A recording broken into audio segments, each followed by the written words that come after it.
జై హింద్, జై హింద్, భారత మాతాకి జై, భారత మాతాకి జై. Thank you. నేను ఇండియన్ ఆర్మర్ ఫోర్సెస్లో 25 ఇయర్స్ సర్వీస్ చేశాను. 3 సంవత్సరాల నుంచి మాకు సార్ పరిచయం. మాది కూడా ఎక్స్పెరిమెంటరీ వెల్ఫేర్ అసోసియేషన్ ఆల్ ఇండియాలో ఉంది. దానికి సెక్రటరీగా పని నేను చేస్తున్నాను. ఆ యొక్క మీటింగ్స్కి మేము సార్ 2022లో పిలిచాము. ఒంగోలులోనే వచ్చారు. వచ్చిన తర్వాత మేము చూసాము ఆ బ్రీఫింగ్ కానీ ఆ యొక్క చెప్పే విధానం కానీ. ఎందుకంటే ఎవరైతే కోర్సులో పనిచేసి వస్తారో కొంచెం ఆల్కహాల్కి కొంచెం హ్యాబిట్ అయి ఉంటారు. అది ఎవరు చెప్పినా వినరు, ఇంట్లో చెప్పినా వినరు. కానీ సార్ బ్రీఫింగ్ విన్న తర్వాత కనీసం 10 మెంబర్స్ అంటే నాకు తెలుస్తుంది, వాళ్ళు చెప్పారు మేము ఎంత నష్టపోయాము, ఎంత ఇబ్బంది పడ్డాము.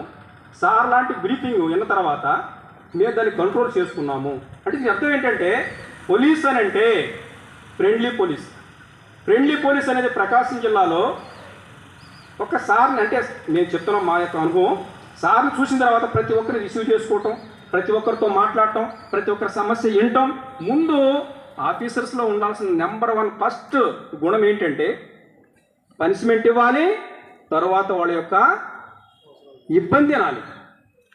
ప్రాబ్లం సాల్వ్ చేయగలిగితేనే ఆ ఆఫీసర్ వాళ్ళ గుండెల్లో ఉంటారు. అలాంటి విషయంలో సార్ గారికి అసలు చెప్పాల్సిన అవసరం లేదు. ఈ సార్ ఎందుకంటే మేము చాలా సివిక్ యాక్షన్ చేసాం సొసైటీలో. ప్రతి ఒక్కదానికి ఒక్క కాలనీలో ఎస్టీ కాలనీలో వాళ్ళకి ఆధార్ కార్డు రాకపోతే మేము కాల్ చేస్తే సార్ అంత దూరం వచ్చేసి వాళ్ళతో మాట్లాడి వాళ్ళకున్న వాళ్ళ యొక్క సమస్యని పరిష్కరించి వచ్చిన ఒక మహోన్నతమైన వ్యక్తిగా మేము ఆయన్ని నిజంగా. ఎందుకంటే ఒక చిన్న అధికారం వస్తేనే, చిన్న పదవి వస్తేనే మనము బయటికి రాము.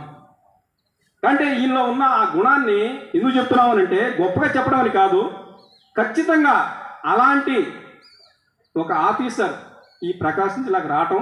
ఈరోజు మేము ఇక్కడ మాట్లాడుతున్నామంటే ఈ యొక్క అవకాశం ఎలా మాకు వచ్చింది అని అంటే ఆ ఫ్రెండ్లీ పోలీసులో దాదాపు ఏమంటారంటే ఫ్రెండ్లీ ఉండదు, అంతా క్రూయాలిటీ అని ఉంటుందంటారు. కానీ అది కాదు. ఒక ఆఫీసర్స్లో అలాంటి ఏముంటుందో పొలైట్నెస్ ఉంటే అందరి మీద ప్రభావం పడుతుంది.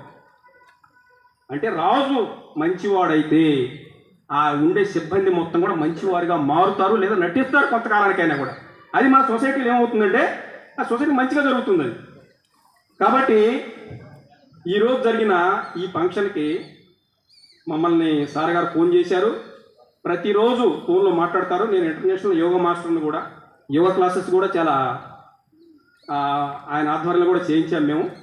కాబట్టి ఈ అవకాశం మాకు కల్పించిన ఈ యొక్క అధ్యక్షులు వారు ఎవరైతే ఉన్నారో సభాధ్యక్షులు ఆయనకి, మరియు ఎంఎస్ఎస్ అశోక్ బాబు ఎస్పీగా పదోన్నతి జరుగుతున్నందువలన ఆయనకి శుభాకాంక్షలు తెలియజేస్తూ నాకు ఈ అవకాశం కలిగించిన ఈ సిబ్బంది వారికి మరియు మీకందరికి కూడా ధన్యవాదాలు తెలియజేసుకుంటూ సెలవు తీసుకున్నాను. జై హింద్.